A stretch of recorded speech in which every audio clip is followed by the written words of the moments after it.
How do you describe virtual reality?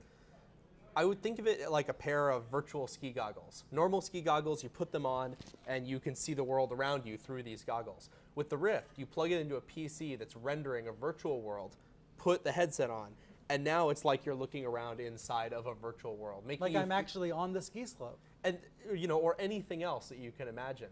And that's really the magic of virtual reality, is that you can be anywhere and do anything right from inside your home and actually trick your subconscious into believing that you're in these virtual scenes. Let me see if I understand what you're saying.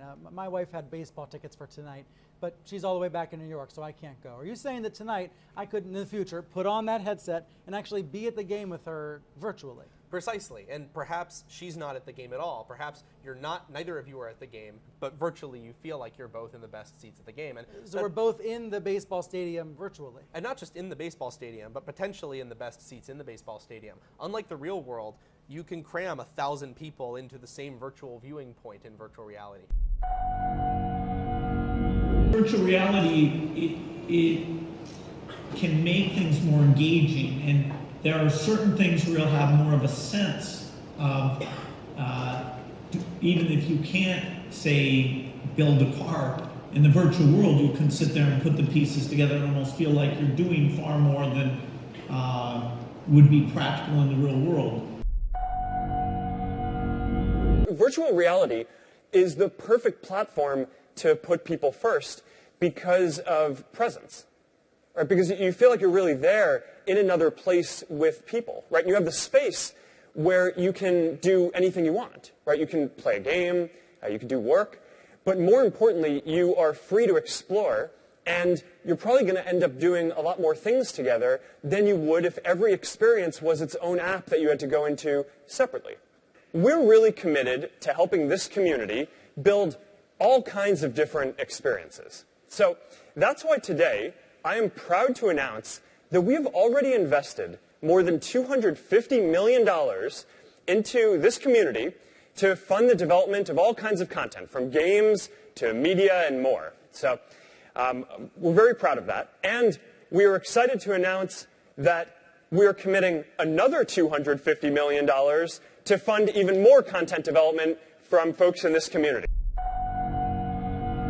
I think that's why this is so exciting. Every 10 or 15 years, there is a new major platform that comes along. I do think virtual reality is going to be that with augmented reality.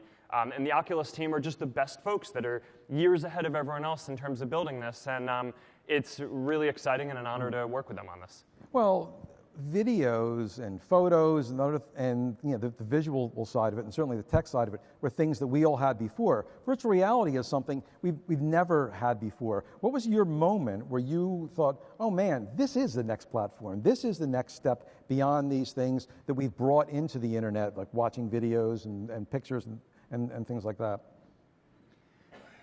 Well, a lot of things in technology just come down to cost and power, right? And when things get powerful enough for everyone to be able to participate in them. So like you're saying, we've had TV for a while, but it hasn't been too long that everyone has had the ability to create videos and share what they wanted. That's only really been something that we've had with the internet. And a lot of the trends that I think allow virtual reality to exist now and become mainstream are that the technology is progressing, right? So you have Moore's Law progressing, and the cost is coming down. And I mean, this is really your area, so me talking about this with you next to me is kind of a joke. But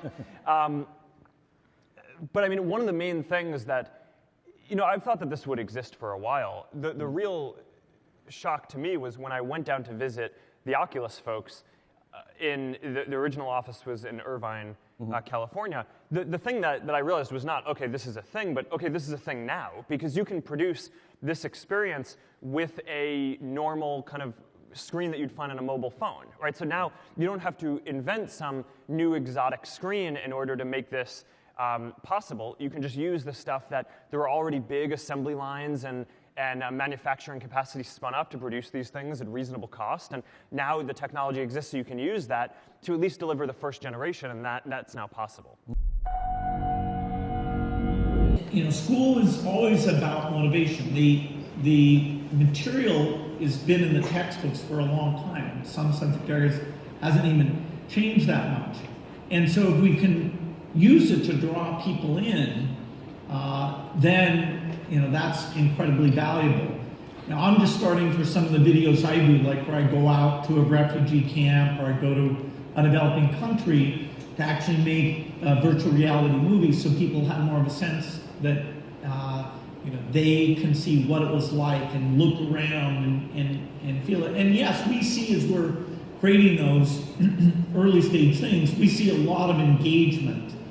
And so combining that with the underlying concepts and not just having it be a distraction. I mean, in learning science, there's a lot about, you make things too animated, too colorful and things like that. It often detracts from what you're really trying to get done, which is the attention to a few basic concepts. So I'm sure we'll be able to abuse virtual reality as well as we have any new technology that's out there. But I do think that in terms of design, lots of engineering things, there are lots of places where it will play a practical role and hopefully draw people in. And the cost, particularly where you're just taking the cell phone and repurposing that, we won't have to wait a whole decade before the accessibility is there for the lower end versions of this. And then the higher end versions, having an environment where you spend the $500 to $1,000 and have it as a shared device, we should have that in a lot of locations as well.